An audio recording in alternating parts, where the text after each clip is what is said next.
अरे देखो, यहाँ कितनी भयंकर आग लगी हुई है। It's horrible. ये तो पूरे उपवन मतलब गार्डन को ही जला डालेगी।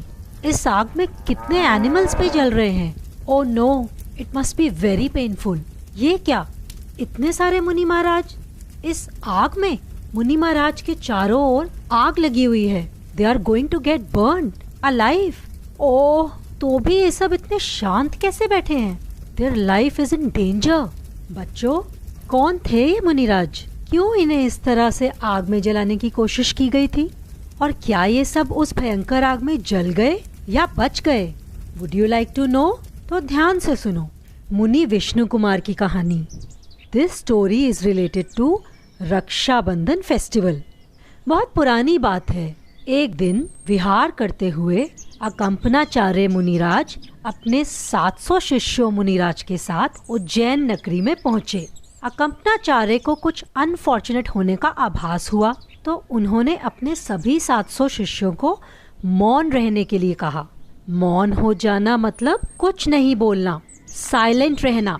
सभी मुनियों ने वैसा ही किया। थोड़ी ही देर में उज्जैन सिटी के किंग श्री वर्मा अपने 4 मिनिस्टर्स, जिनके नाम थे बलि, बृहस्पति, प्रहलाद और नमूची, उनके साथ आचार्य और सभी मुनिश्री के दर्शन को आए। सभी महाराज मौन साधना में लीन थे तो उन्होंने किसी को धर्मोपदेश भी नहीं दिया। इन चारों मंत्रियों की धर्म में बिल्कुल भी आस्था नहीं थी, इसलिए मुनिराज को साइलेंट देखकर दे स्टार्टेड मेकिंग फन। वो बोले कि शायद इनको कोई नॉलेज ही नहीं है, इसीलिए मेडिटेशन की एक्टिंग कर रहे हैं। थोड़ी देर रुककर राजा और सभी मंत्री वहां से चले गए। ऑन द वे श्रुतसागर जी महाराज आहार करके नगर की ओर आ रहे थे। मंत्रीगण उनका भी मजाक बनाने लगे। देखो तो कैसे बैल की तरह चला आ रहा है। श्रुतसागर जी महाराज ने अपने गुरु आचार्य का मौन रहने का आदेश नहीं सुना था, इसलिए उन्होंने पीसफुली चारों मंत्रियों को समझाया और उनके सारे क्वेश्चंस को आंसर किया। मंत्रियों ने पहले कहा कि साधु को कोई नॉलेज नहीं है, पर अब उनका ज्ञान देख के उन्हें किंग के सामने इंसल्टेड फील होने लगा। फिर श्रुतसागर महाराज जी ने आचार्य श्री को आकर सारा इंसिडेंट बताया तो आचार्य श्री ने कहा, हो सकता है मंत्रीगण रिवेंज लेने आए, इसलिए आप पूरी रात मौन रहिएगा। You should go on the same place जहाँ पर आपका मंत्रियों से डिस्कशन हुआ था, इससे पूरा संघ भी सेफ रहेगा। श्रुतसागर महाराज जी ने वैसा ही किया। उस प्लेस पर जाकर ध्यान मुद्रा में खड़े हो गए। वो चारों मिनिस्टर्स इतने क्रूअल थे कि वो मुनिश्री से बदला लेने के लिए रात को अपनी स्वॉर्ड लेकर आए। जैसे ही मंत्रियों ने मुनिराज को हर्ट करने के लिए स्वॉर्ड ऊपर उठाई, उसी समय उनके हैंड्स वैसे ही जैम हो गए। वहां वन देवी प्रकट हुई और उन्होंने चारों मंत्रियों को एक स्टैचू की तरह कीलित कर दिया। Just like stone, they were not able to move their hands and they stood like this whole night. सुबह सभी लोगों को पता लगा तो किंग श्री वर्मा ने उन चारों मिनिस्टर्स को अपनी सिटी से निकाल दिया। उज्जैन से निकाले जाने के बाद वो सब हसनापुर पहुंचे। हसनापुर के राजा पदम थे। उनको खुश करने के लिए उन्होंने उनकी बहुत हेल्प की। राजा ने खुश होकर उन्हें एक वर दिया। वर? ये वर क्या होता है? वर एक तरह का प्रॉमिस होता है। इसका मतलब है जब भी मंत्रियों को कुछ जरूरत होगी तो वो अपना रिवॉर्ड मांग लेंगे। इधर अकंपनाचार्य मुनिराज भी विहार करते हुए अपने 700 शिष्यों के साथ हसनापुर पहुंचे। जैसे ही चारों मंत्रियों को पता चला कि मुनि संघ हसनापुर आ रहा है, उन्हें पुरानी बात याद आ गई और उनके मन में गुस्सा आने लगा और वो सोचने लगे कैसे वो उनसे रिवेंज लें। उन चारों मंत्रियों ने राजा पदम से कहा कि हमें अपना वर दे दीजिए, हमें आपका राज्य और राजा के सभी राइट्स नेक्स्ट 7 डेज के लिए चाहिए। महाराज Padam had to fulfil ministers wish. जैसे ही वो हसनापुर के राजा बने, they started doing wrong things.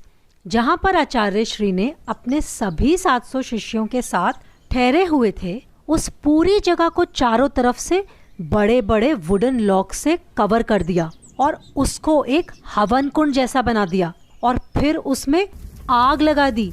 तब मुनि श्रुतसागर जी महाराज मिथिला नगरी में थे। उन्हें एस्ट्रोलॉजी की अच्छी नॉलेज थी।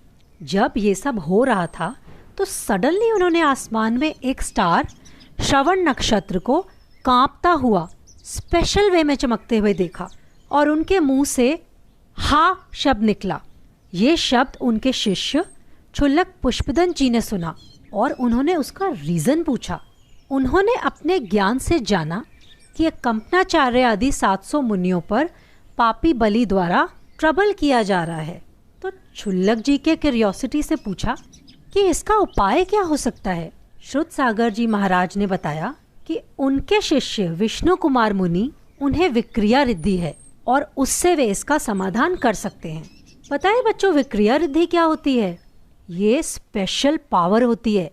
जिसके पास ये होती है he can change his body, मतलब कैसा भी गेटअप चेंज कर सकते हैं, कोई भी फेस बना सकते हैं, एंड दे कैन इंक्रीज और डिक्रीज हिज हाइट, कैसा भी रूप बना सकते हैं। फिर क्षुल्लक जी मुनि विष्णु कुमार से सभी मुनियों की सेफ्टी के लिए रिक्वेस्ट करने गए। मुनि विष्णु कुमार को तो पता ही नहीं था कि उन्हें कोई ऐसी रिद्धि भी है। तो पता है उन्होंने कैसे जाना कि उनके पास रिद्धि है?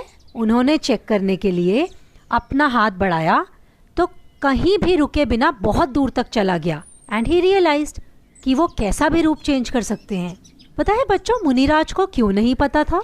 क्योंकि इन रिद्धियों की तो उन्हें जरूरत ही नहीं होती। वो तो अपनी आत्म साधना में लीन रहते हैं और परम सुख मोक्ष को प्राप्त करना चाहते हैं। फिर मुनि विष्णु कुमार शीघ्र ही हस्तिनापुर गए। वहाँ हस्तिनापुर के किंग पद्म उनके भाई थे। वो अपने भाई किंग पद्म से बोले, तुम्हारे राज्य में मुनियों पर यह उपसर्ग और अत्याचार कैसा? राजा Padma felt very guilty and he bent down on his legs. उनकी आंखों में आंसू आ गए। वे बोले, प्रभु, ruling this city is not in my hand. दुष्ट बलि ने मुझसे वचनबद्ध करके, मतलब प्रॉमिस लेकर, ये राज्य 7 दिनों के लिए मुझसे ले लिया है। सो आई एम हेल्पलेस हियर। भगवान, आप ही कुछ कर सकते हैं। आप ही इस उपसर्ग को किसी तरह दूत करके शीघ्र मुनि संघ की रक्षा कीजिए। सभी मुनियों की रक्षा करने के लिए मुनि विष्णु कुमार ने सबसे पहले अपना मुनि पद छोड़ा। बच्चों, आपको पता है ना, मुनि विष्णु कुमार को विक्रिया रिद्धि थी, तो अपनी सुपर पावर से वो छोटे से भिक्षुक ड्वार्फ का रूप लेकर वहां गए और यज्ञ मंडप में अच्छी अच्छी मीठी मीठी बातों से बलि और उन चारों मंत्रियों को प्रसन्न किया। प्रसन्न होकर राजा बलि ने ड्वार्फ ब्राह्मण से कहा, महाराज, it's our good luck that you came here. आप जो चाहें निसंकोच मांग लें। मुनि विष्णु कुमार बने उस ड्वार्फ यानी भिक्षुक ने कहा, मुझे ज्यादा कुछ नहीं चाहिए, सिर्फ लैंड के 3 स्टेप्स यानी 3 पग चाहिए। सभी लोग उन पर हंसने लगे और बोले कि तुमने अपनी साइज जैसा बहुत छोटी चीज मांगी है। ठीक है, रख लो जहाँ पर तुम्हें अपने 3 स्टेप्स रखने हैं।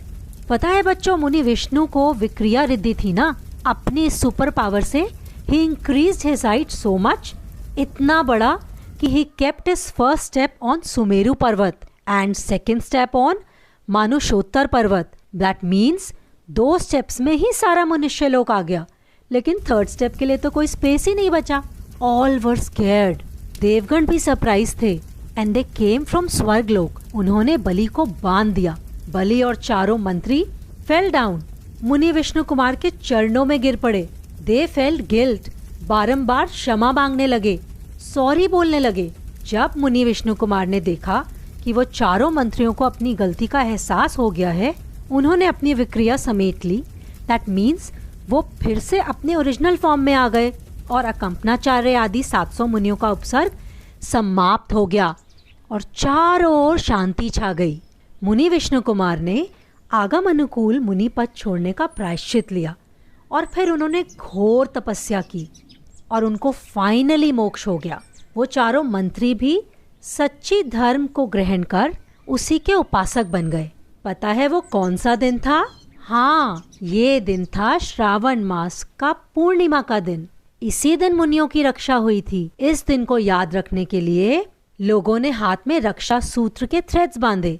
तभी से ये दिन रक्षा बंधन के नाम से मनाया जाने लगा। जय जिनेंद्र।